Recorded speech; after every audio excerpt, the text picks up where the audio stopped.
I tell you about that one time when I met the girl at the bar and had no legs?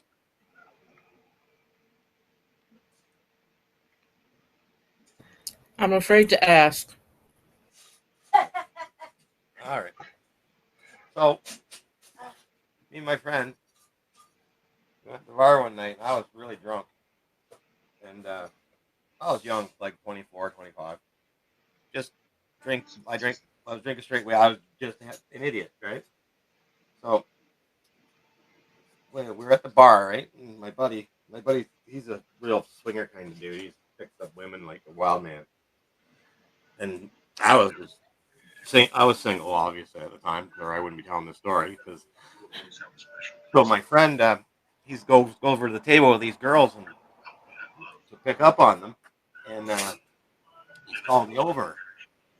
I'm just too drunk. I had no game. I was just hammered.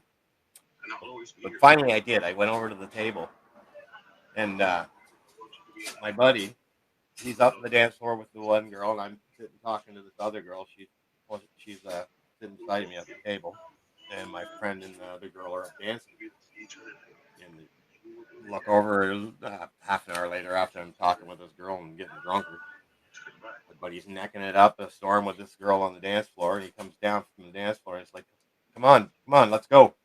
We're all going to I forget the girl's name now. Yeah, I don't. So let's call her Stephanie. We're going to Stephanie's house. Um, you got to drive, and I'm drunk. Okay, so we go to leave, and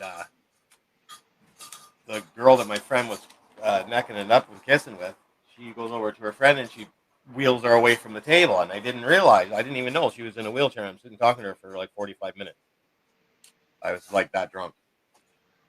So we go with it out to the van, and it was one of them wheelchair van things that had the like the ramp. So her friend loaded her up like on the ramp, whatever, straps her in and stuff. And we start driving to this girl's house, the girl in the wheelchair. And on the halfway there, or on the way there, I look back and my buddy's just about, you know, he's sliding for home in the back of the van there with this other girl. So I was like too drunk to drive. I shouldn't have been driving. So they were, it wasn't something that I wanted to see or hear anymore. So I pulled over the van over and I loaded this girl in the wheelchair out of the van, and they were having sex. So I wheeling this girl in the wheelchair, and we started wheeling down this like a little hill that goes down by there's a set of locks back home called Kingston Mills Locks, and there's like a trail that goes down along the locks, and I'm wheeling her down through there, just getting away, right, getting away from the scene. And so the girl, she's like reaching back at me, reaching back behind her wheelchair, and can you guys hear me? It's traffic loud. I can hear you. Okay. I So hear you. the girl, she's like reaching back behind the wheelchair, like grabbing at my balls, right? And I'm trying, like felt pretty uncomfortable. I'm pushing this girl in a wheelchair, and she's grabbing at me like that. So finally, we get, we're 15, 20 feet down the hill, and she goes, I want you to fuck me. I'm like, what? How the hell? How? What? No. How the hell? No. How the hell am I supposed to do this? You're in a freaking wheelchair here, and like, I'm drunk, right? I'm real drunk.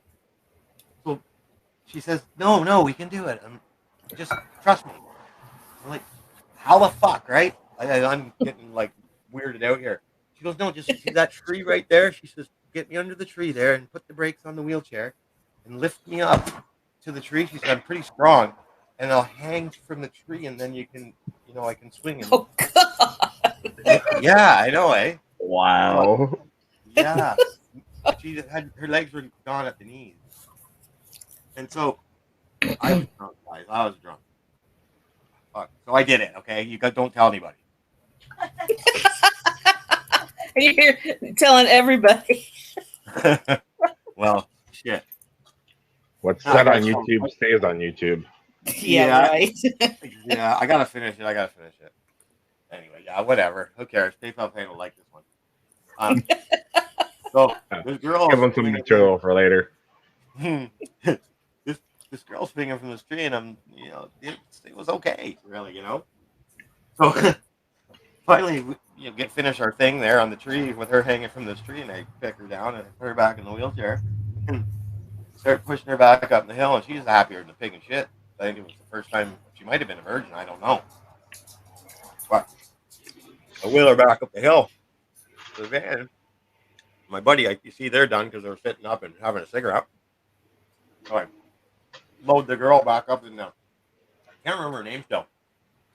I wheel her back up into the van, up the ramp, strap her in and shit. Then we start driving. We start driving back, going to the house, that girl's house.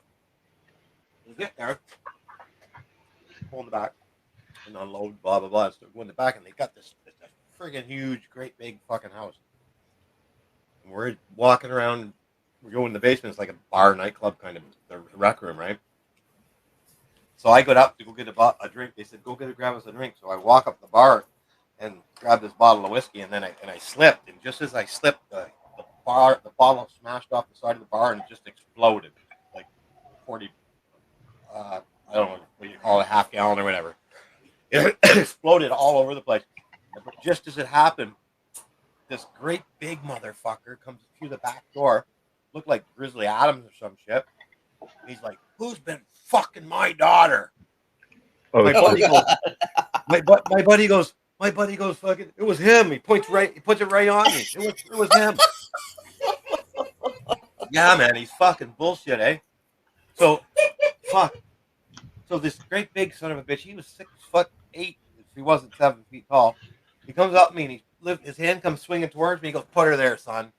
I'm like, I thought he was gonna beat the shit out of me. He goes, "Put her there." So he shakes my hand. He goes, "Thanks a lot, buddy." He says, "Most guys leave her hanging in the tree." Oh, Oh man. And I had to listen for 10 minutes to listen to that. Yeah. That's dirty. you're terrible. You